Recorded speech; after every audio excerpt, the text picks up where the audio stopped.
Assalamualaikum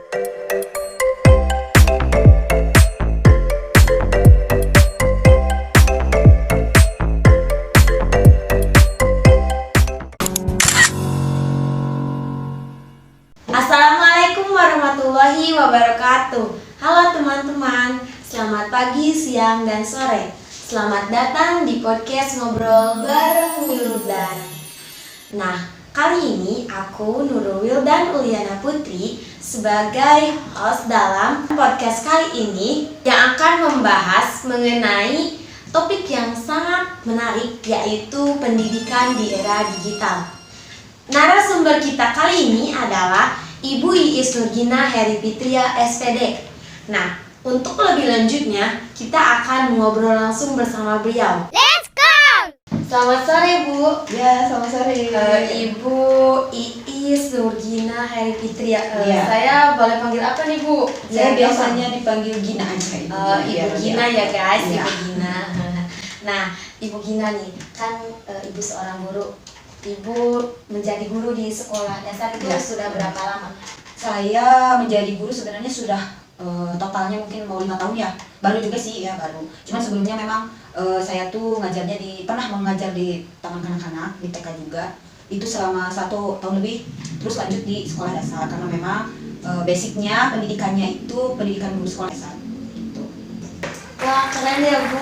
Keren nih, guys. Ini adalah seorang guru yang patut dicontoh. Pun beliau itu mengambil prodi PGSD, namun beliau mengajar di taman kanak-kanak, yang mana taman kanak-kanak itu lebih luar biasa Anak-anaknya, iya betul.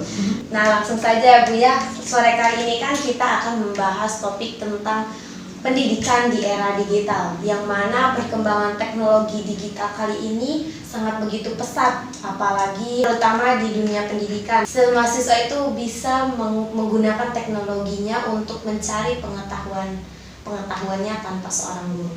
Nah, menurut Ibu nih, pendidikan di era digital itu seperti apa sih, Bu? Menurut saya, pendidikan di era digital itu merupakan paradigma baru ya di dalam dunia pendidikan, yang mana di dalam pendidikan di era sekarang, di era digital itu berfokus pada anak, berfokus pada siswa. Anak-anak juga bisa diasah cara berpikir kritis. Anak-anak juga bisa mungkin kreativitasnya bisa lebih diasah lagi di era digital ini gitu. Ya. Nah, kan tadi menyinggung tentang berpikir kritis dan keterampilan. Menurut Ibu, apa sih kelebihan dan kekurangan dari pembelajaran online pada siswa itu? Ya, daring ya, pembelajaran daring, apalagi setelah pandemi ya. Setelah pandemi itu kan memang yang saya rasakan juga dampaknya sangat besar. Menurut saya sih pembelajaran online itu ada kelemahan dan ada kelebihannya memang. Kelebihannya mungkin lebih fleksibel, siswa bisa belajar di mana saja, kapan saja mereka bisa melakukan pembelajaran gitu. Yang kedua mungkin pengembangan keterampilan siswanya juga lebih banyak gitu. Jadi siswa itu mereka lebih bisa menggali, karena mungkin kan kalau daring itu guru hanya memberikan stimulus atau misalnya memberikan tugas. Nanti si siswa kan biasanya suka mencari sendiri gitu. Jadi kreativitas mereka, berpikir kritisnya mereka itu lebih terasah. Itu kelebihannya. Kalau untuk kekurangan mungkin interaksi antara guru dan siswa itu kurang gitu. Karena kan hanya lewat daring gitu ya. Meskipun Zoom kan sekarang ada juga ya via Zoom misalnya. Tapi kan tetap saja itu terbatasi gitu. Terus ada juga ketergantungan kepada teknologi. Jadi si siswa itu kan lebih cenderung tergantung kepada teknologi gitu. Kalau zaman belum era digital itu kan si siswa bisa menggali dari dari alat-alat lingkungan sendiri atau buku. Mungkin sekarang buku juga dianggap sebelah mata ya, karena segala sesuatu itu udah ada di digital. Tapi negatifnya seperti itu. Jadi si siswa itu sangat ketergantungan gitu pada teknologi. Terus ada lagi mungkin kalau di era digital ini mungkin pengawasan orang tua itu mungkin kemandirian juga. Jadi ketika pembelajaran online itu tetap harus didampingi oleh orang tua. Jadi kurangnya mungkin kemandirian dari siswa tersebut. Ya, karena kita juga banyak ya guys yang memakai AI. Ya, Apalagi seorang mahasiswa mencari pertanyaan yang kritis itu pasti pakai Gemini AI. Iya. Buka kartu ya. Iya. Nah, selanjutnya kan setelah adanya teknologi yang sangat pesat nih Bu, apalagi ada Google Bar atau Iya. segalanya. Menurut Ibu, apakah peran guru itu akan tergantikan oleh peran mesin atau malah sebaliknya peran guru itu akan lebih penting? Menurut saya sih tidak ya. Tetap guru itu sangat penting, tidak bisa. Mesin secanggih apapun mesin itu tidak akan bisa menggantikan yang namanya peran seorang guru. Gitu. Dimana mungkin memang ya mesin sekarang AI yang tadi Neng Nurul sebutkan, AI itu kan bisa bisa melakukan sesuatu yang dilakukan manusia.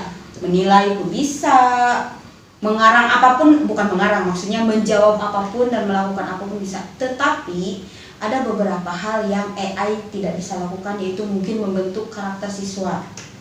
Nah, pendidikan karakter itu tidak bisa dilakukan oleh mesin, karena kan pendidikan karakter itu harus melakukan pembiasaan, harus juga diawasi.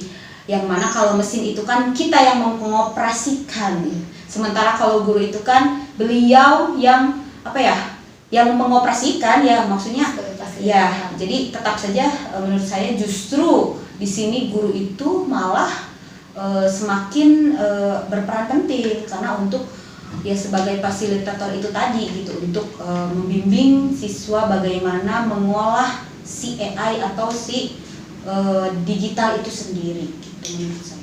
Ya, baik. Tadi kan menyinggung tentang mengoperasikan digital.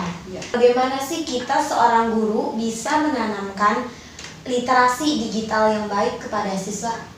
Ya baik, mungkin yang pertama mungkin mau mulai dari hal yang sederhana ya, mulai mengajarkan anak dari sejak dini. Kebetulan saya pernah jadi guru taman kanak-kanak, cuman di sini dalam arti mengajarkan digital itu bukan menyerahkan anak HP ini HP, bukan, tapi kita kenalkan misalnya seperti game-game edukatif, permainan-permainan edukatif yang memang bisa mengasah kemampuan berpikir anak, bisa mengasah sensorik, motorik dan lain-lain gitu. Mungkin seperti itu. Yang kedua yaitu mendorong anak untuk membuat proyek kreatif menggunakan digital. Misalnya contohnya mungkin kalau di dunia saya kan sekolah dasar ya, mungkin atau misal anak-anak misalnya mungkin misalnya games, misalnya mewarnai lah gitu ya.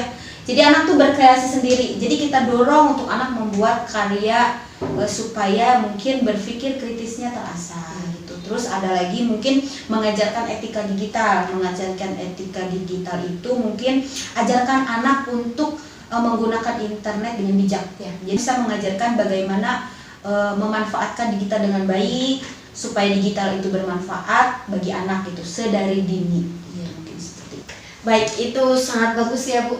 Nah, itu dapat kita contoh sebagai calon seorang guru, bahkan teman-teman yang sudah menjadi seorang guru. Selanjutnya, saran dari Ibu nih, apa sih keterampilan yang harus dimiliki oleh seorang guru di era digital kali ini? Mungkin menurut saya ya, di era digital ini guru harus memiliki keterampilan digital, yang mana guru itu sekarang jangan kalah sama siswa, jangan kalah sama anak. Jadi guru juga harus bisa menguasai berbagai macam digital, berbagai macam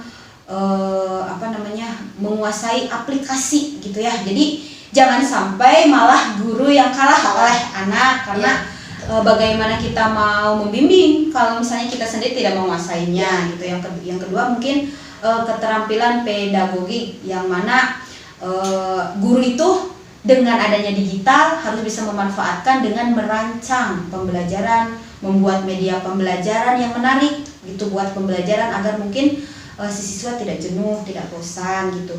Yang selanjutnya mungkin keterampilan kolaborasi, yaitu mampu bekerja sama gitu dengan tim untuk mencapai tujuan pembelajaran. mungkin di sini bekerja sama dengan tim ini mungkin yaitu gitu dengan digital itu sendiri gitu. Jadi kita tuh harus bisa memanfaatkannya dengan baik gitu. Kemudian itu tadi karena kita harus bisa menguasai sehingga kita nantinya bisa menjadi pemimpin atau memimpin suatu pembelajaran dan menjadi inspiratif bagi anak di era digital. Jadi nanti kan ketika kita bisa menguasai, akhirnya si siswa bisa meniru kita bagaimana caranya menggunakan digital di era ini gitu, di era digital ini. Mungkin seperti itu. Oh iya, baik, terima kasih. Nah, begitu ya teman-teman. Jadi pelajaran yang dapat diambil dari topik yang kali ini kita bahas, yaitu pendidikan di era digital adalah sebuah paradigma baru dalam pembelajaran. Adapun sisi negatif dan positifnya, yaitu jika dilihat dari segi positifnya, siswa itu dapat mengakses pembelajaran di mana saja dan mendapat inovasi kreatif baru. Dilihat dari segi negatifnya, siswa itu kurang interaksi dengan guru, bahkan dengan teman-temannya sekalipun. Lalu peran guru di era sekarang itu tidak akan kalah penting dengan seorang mesin, seorang AI atau apapun itu, karena seorang guru itu perlu dalam penanaman karakter seorang anak atau seorang siswa. Nah, mungkin seperti itu ya Bu, kesimpulan pembincangan kali ini. Terima kasih Ibu telah menyempatkan waktunya, telah mau datang di podcast kali ini. Semoga ilmu yang Ibu berikan bisa bermanfaat. Amin. Dan juga semoga Ibu menjadi guru yang keren sekali di era digital kali ini. Terima kasih Neng Nurul. Ya. Semoga Neng Nurul juga menjadi mahasiswa atau calon guru yang keren juga. Ya, terima kasih. Mungkin era-era digital yang masa depan itu tantangannya akan lebih banyak. Semangat buat ya, Neng Nurul. Terima kasih Bu. Oke teman-teman, terima kasih telah menonton podcast kali ini. Selamat beraktivitas dan sampai jumpa. Wassalamualaikum warahmatullahi wabarakatuh. Bye bye.